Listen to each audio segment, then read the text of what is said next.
Okay. We are in Acts 21. Things are getting increasingly exciting. We didn't quite get through all the discussion on the passage we read last time, so I'm going to reread that passage so that we have that background as we move into discussing it more.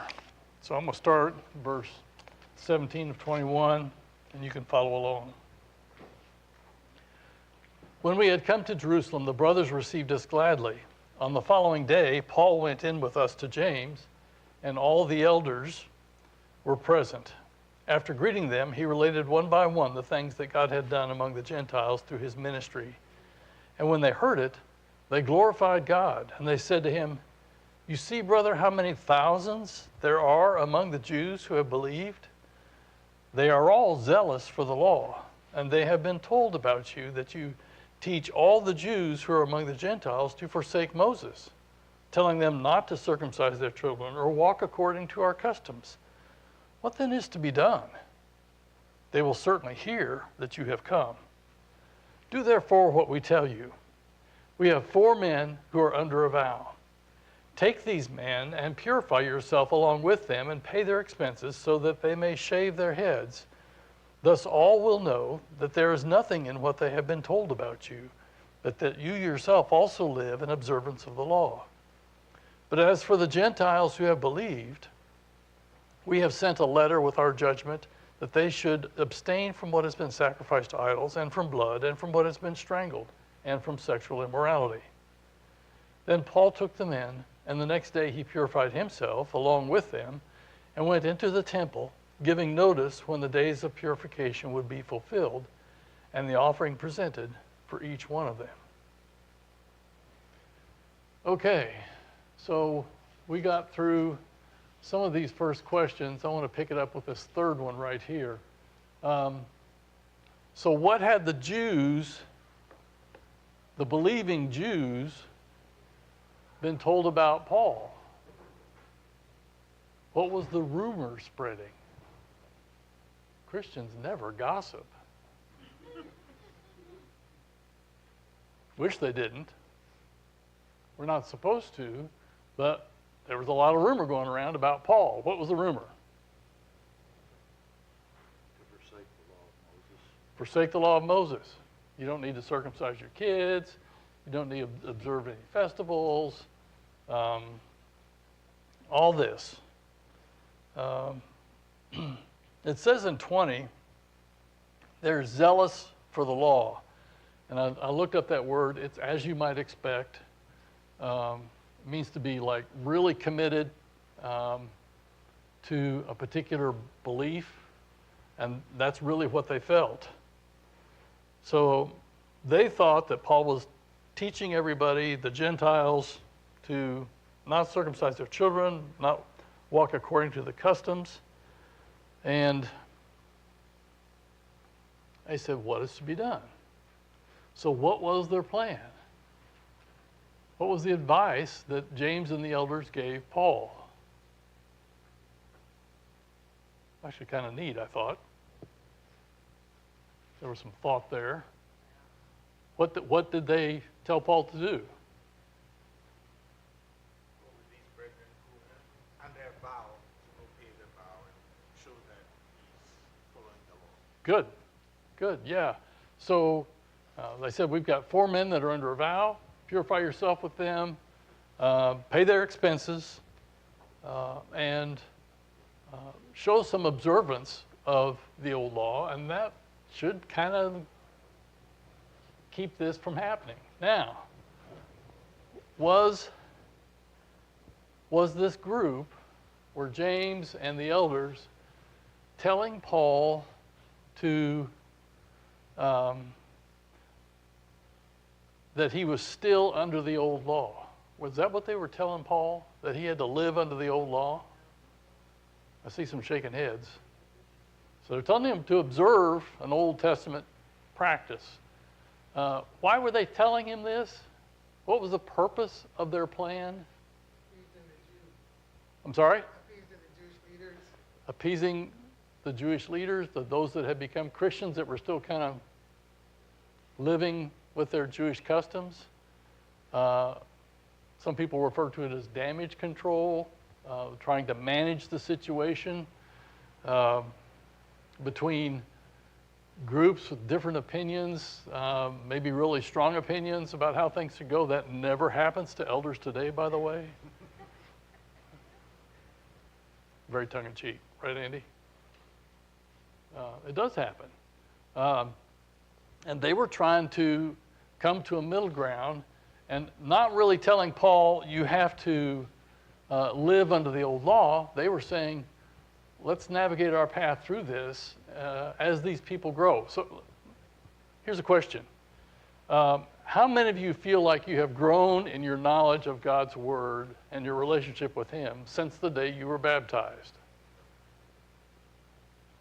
Okay. Since we were all baptized at different times, it makes sense that we will all be at different stages of that growth, right? So we have to be patient as we all grow together and we learn more and just encourage each other to be in the Word, to study, and to learn. And it seems that James and the elders are really trying to allow this to happen. You got a whole bunch, I say a whole bunch. How many Jewish converts? It just says thousands, right? How many thousands? So this is not a small issue. This is kind of a big issue, and they're trying to manage things. Let's go to 1 Corinthians 9. I think this may be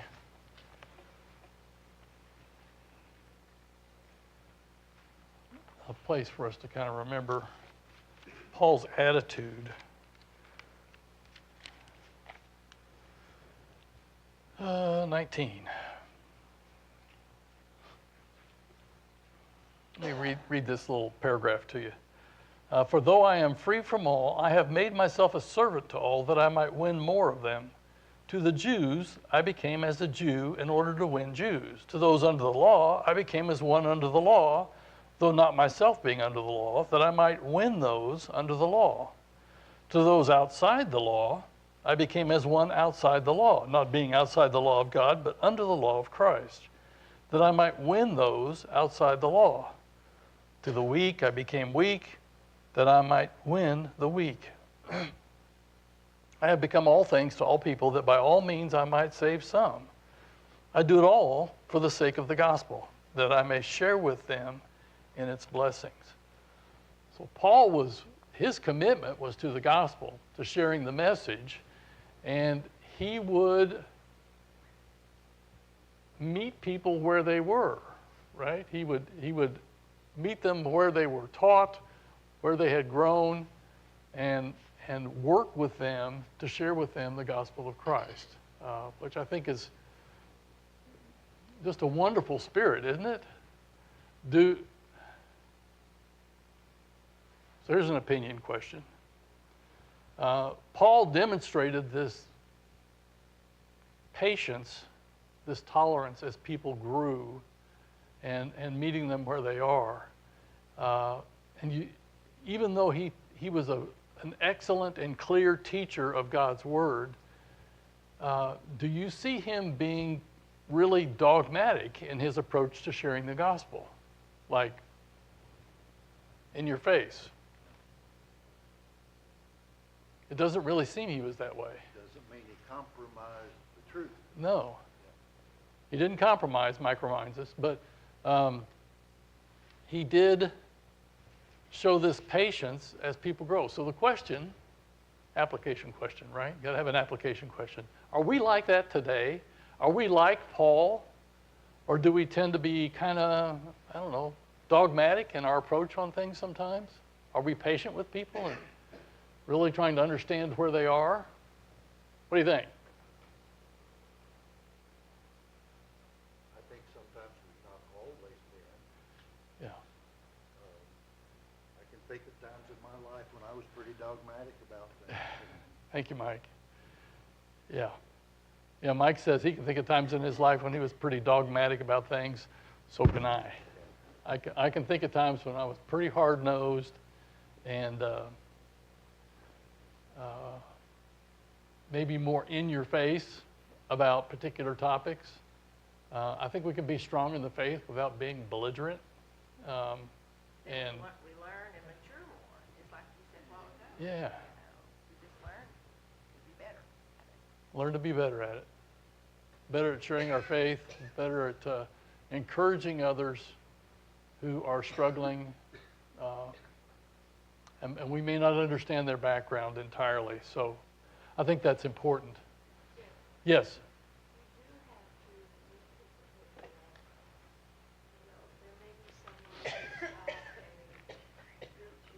Religious background that, they know the Bible, at least they know quite a bit about the Bible. You start differently with them than you would someone who has no knowledge of the Bible Right. whatsoever. So it's just where they are, that's where you start. Right. If they already say they love Jesus, they love God, they may have a different kind of Good. religion. And you mostly start with those, actually where the gospel begins, Tell me about your salvation Yeah. experience. Yeah. And then go from there. But someone who has no knowledge of the Bible, Yeah. you almost have to start with Genesis. Absolutely. Yeah. So Mariana reminds us that you really have to meet people where they are and start with them based on their understanding. If they believe in God, they know what the Bible is, you've got a real jump start in sharing with them. But some folks don't even have that background. They have no concept of God. And I'm not sure about all the studies that we have available for one-on-one study or for individual study, individual self-paced study, but I know several of them start with an understanding of who's God in the first place. What does the Bible say? What do we know about God? And it builds on that kind of a foundation. So Paul is very patient. He wants to comply. Obviously, he's getting advice from James and the elders, and we'll see kind of what happens here. What had the group previously told the Gentiles? So we know how Paul's approach is going to be with the Jews. What had the group, James and the elders there in Jerusalem, what had they previously told the Gentiles from this passage? Verse 25.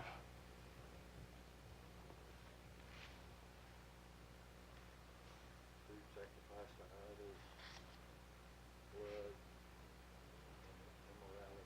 Sexual immorality. Okay, those three things. When did that happen? Do you remember? This is one of those things. When I think about rightly, the old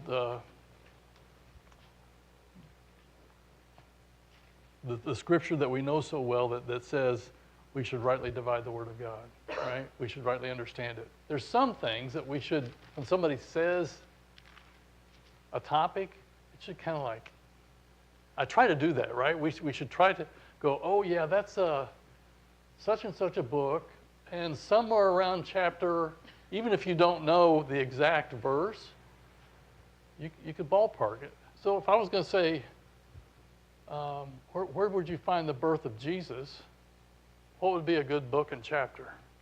First part of any gospel. First part of any gospel. Luke 2 would be where I would go. Really good narrative there. Really well-known narrative. If you were going to study about the crucifixion, where would you go?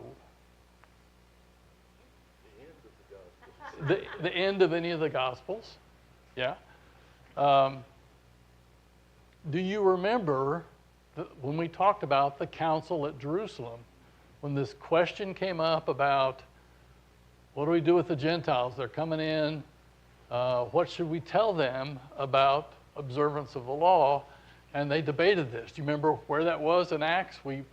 Several chapters ago. It was at the end of his first missionary journey. Yeah. He got back from his first missionary journey, So, yeah. 15, right?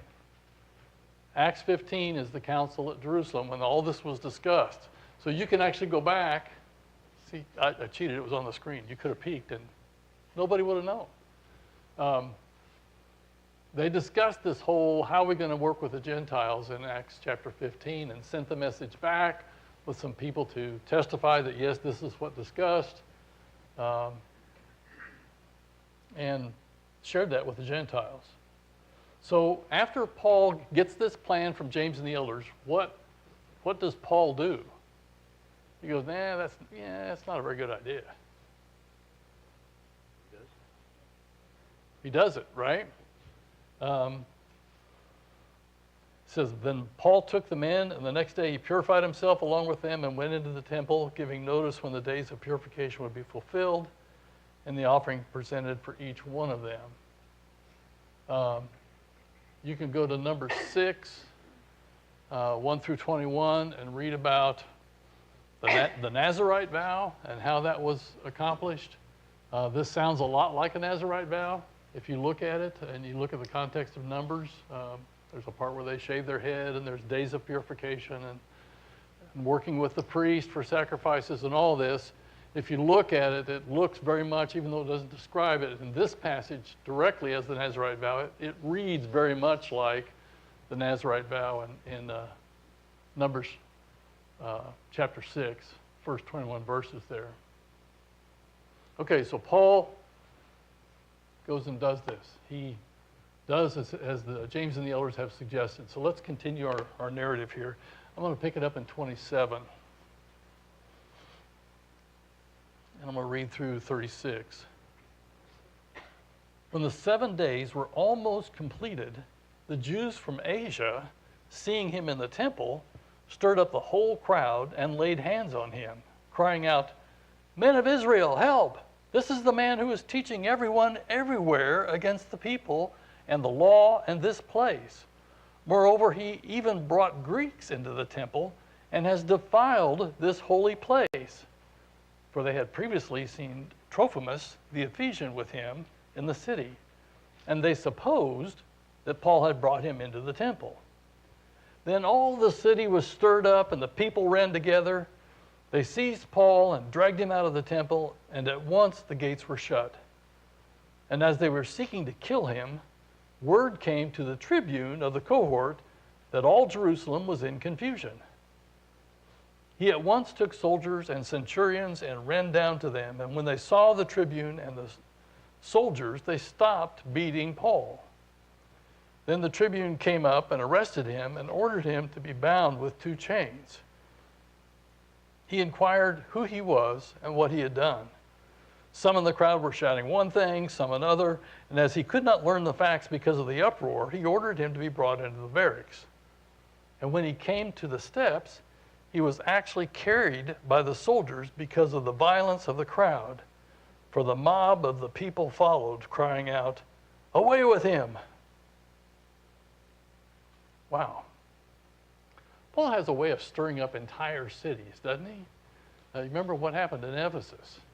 Got everybody in a big uproar, and they all rushed into the theater, and there's this big stir. So this is quite a scene, and you see this kind of unfold, and it's such an interesting situation. So how far had Paul and the 4 men gotten through the purification process there in 27? They were almost done. 7 days were almost completed. So I don't know if it was 6 days or they had the rest of 1 day to go or whatever. It doesn't really give us that precise of the information, but it was almost completed. Who saw Paul and the men, and what did they do and say, and why? Who saw Paul? Jews from Asia. Some Jews from Asia. And they saw what? Well, first of all, what did they say when they saw Paul?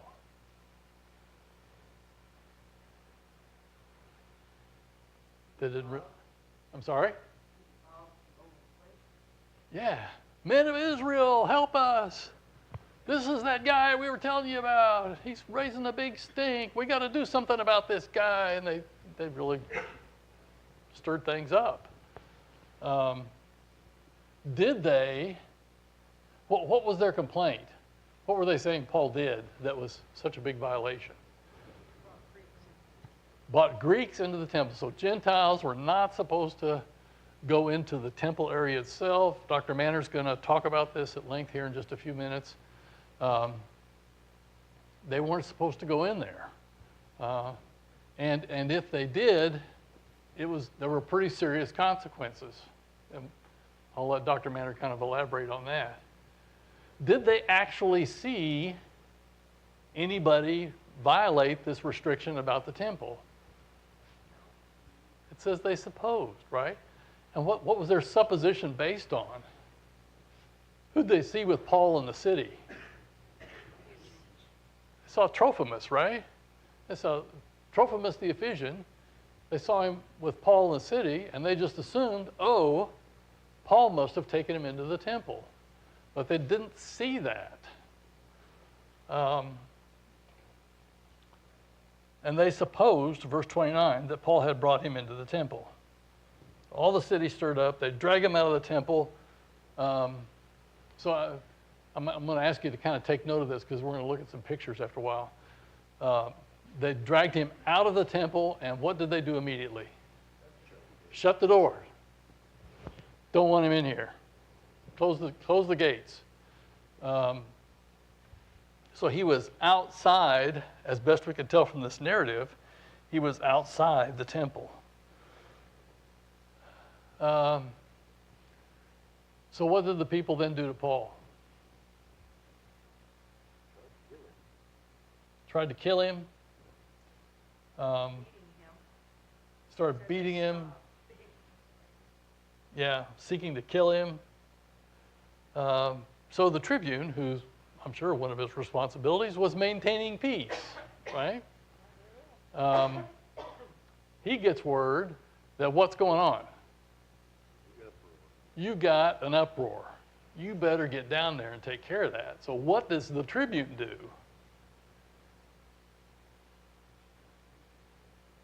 He gets a bunch of soldiers and centurions, and he goes down there, and he's going to get a hold of the situation.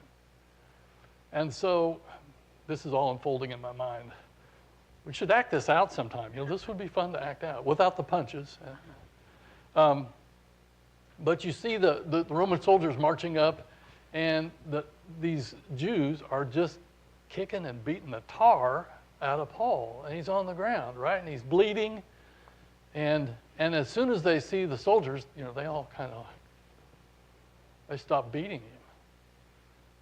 And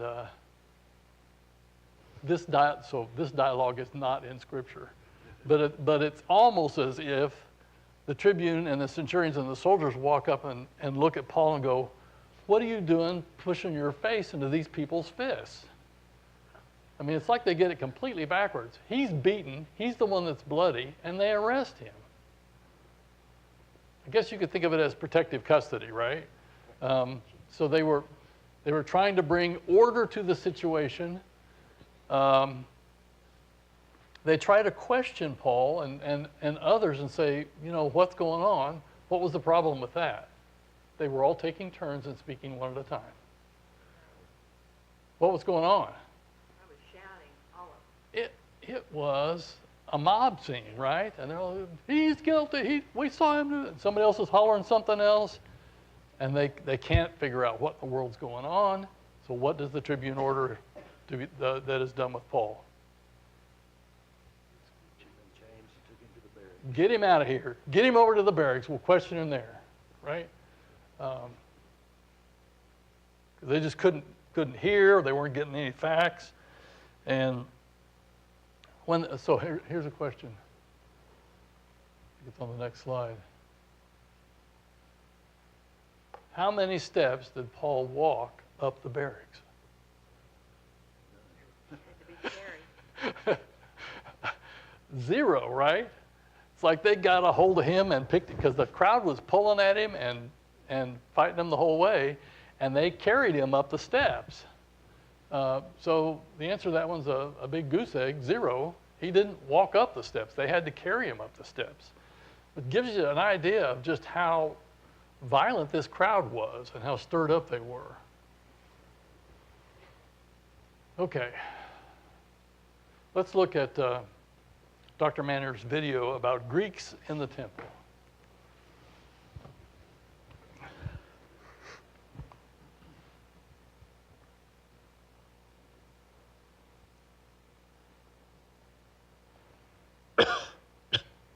Paul's travels to Jerusalem were significant in his mind, and he wants to get there by Pentecost.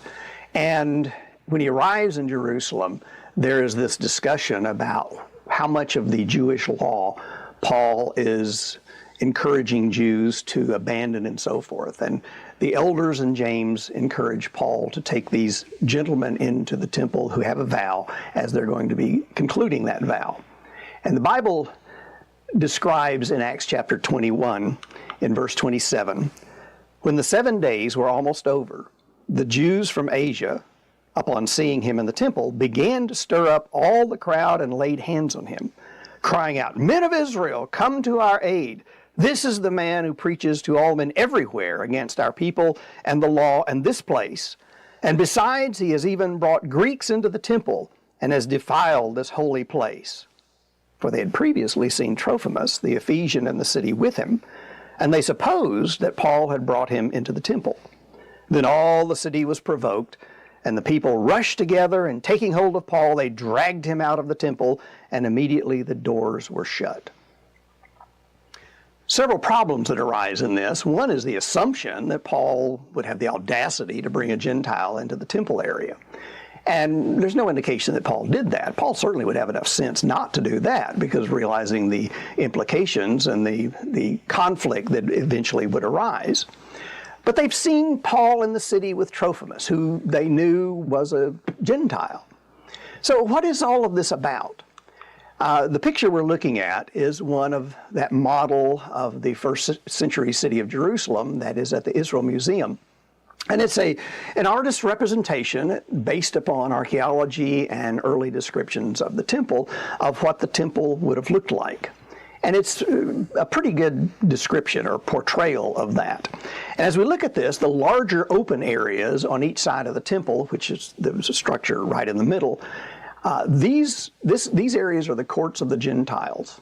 Now, by definition, Gentiles can go there. And so for Trophimus, if he were with Paul, to be there in the court of the Gentiles would have been perfectly okay. Now, a closer picture that we're looking at, as we look, you'll see a little line on the left side of the temple, and this is a wall.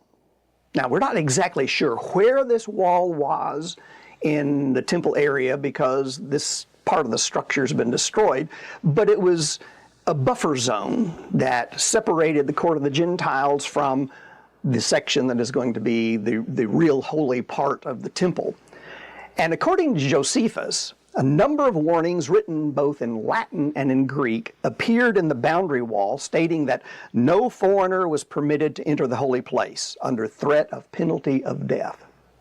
So we know this from Josephus' description, but we also have discovered in archaeology 2 representations of these warnings.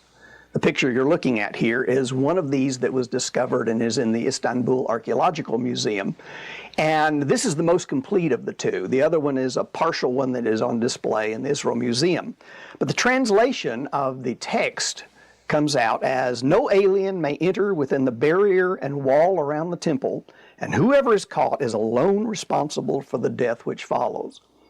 To me, this sounds remarkably legalese. In other words, we're absolved of any problems that arise as a result of this. So what Paul is accused of is of bringing Gentiles past that wall, from the court of the Gentiles into the temple area. And again, Paul would have had enough sense not to do that. Paul then, because of the eruption of the riot that occurs, is taken into custody by the Romans, and they transport him to the Antonia fortress, which was on the northwest corner of the temple. And it is there that Paul asks permission to speak to the masses. It's interesting that Paul's accusation, the accusation against Paul of bringing Gentiles beyond that wall, which, by the way, the Bible doesn't say specifically anything about, but as we know the archaeology and the culture and so forth, we can understand what's happened. It's as a result of that theorized infraction that Paul then is taken into custody, that he then is going to be transported to Caesarea, where he spends several years in prison, from which then he appeals to Caesar and is shipped off to Caesar for a trial, all because of an assumption and an accusation made against Paul. On a certain level, this should be an element that makes us all recognize we need to be careful about the assumptions that we bring to bear on what people have done, what people may have said, and so forth, and try to be absolutely fair-minded. Paul becomes a victim of prejudice.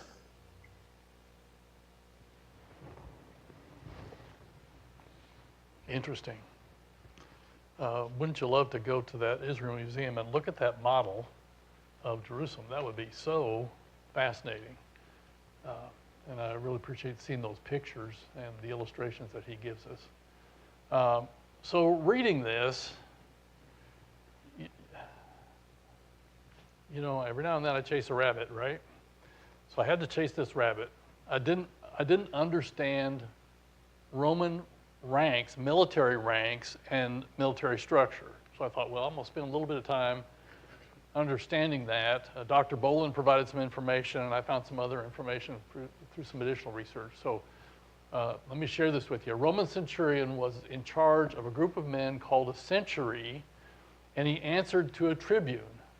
The typical legion in the first century was made up of 10 cohorts. The first cohort was double, made up of 5 centuries of about 160 men each. The other 9 cohorts each had 6 centuries made up of about 80 men each. A centurion like Cornelius would thus be in charge of between 80 and 160 men, depending on which cohort he was in. This is a reenactor of a Roman soldier, and this is actually a centurion. And centurions had the headdress on their helmet went this way instead of this way. So it was pretty easy to spot a centurion by the way his red decoration on his helmet went. So I wanted to learn a little bit more about this because I had always been taught that centurions were over 100 men. That's what I understood. And this said 80, and I thought, well, okay, so let's dig a little further. So at the individual unit level, a contubernium consisted of 8 soldiers, and this was the basic living and eating unit. This is, I guess, what we would call a squad in the military today. This was the smallest unit of military grouping. At the company level, a century contained 10 contubernia, 80 men, and was led by a centurion. Despite the name suggesting 100 soldiers, the actual strength was considerably smaller. So the 10 seems to be coming from the fact that there was 10 contubernium. A battalion level, a command, a cohort was comprised of 6 centuries, or about 480 soldiers, and was commanded by a military tribune. So this tribune was over quite a few soldiers, perhaps all the soldiers in that fortress. Just looking at the size of it, 480 men in there, that's packed in there pretty good. So that he may have been the top military official in that fortress. And at the legion level, a legion consisted of 10 cohorts, totaling 4,800 soldiers, and was led by a legate. There were 25 legions in the Roman military in 23 AD. So that's kind of an overall structure. There were some specialized forces, and we read we find these also mentioned in the Bible, in the New Testament. Beyond the standard legions, the Praetorian Guard served as the emperor's bodyguard with 9 cohorts of 500 soldiers each, between 4,500 and 6,000 total. And auxiliary forces, non-Roman cavalry and infantry, also operated under their own commanders. And this note was added, this simplifies the structural complexity of the Imperial Roman military, which varied depending on the emperor and the region. So this represents the standard framework rather than a fixed universal structure, which I thought was interesting. So you get kind of a sense of, when it's talking about centurions and tribunes, this tribune had a considerable amount of authority and power on scene at this uprising. Okay. Any thoughts on this passage before I go on? It's a big stink, isn't it? Yeah, Kwame.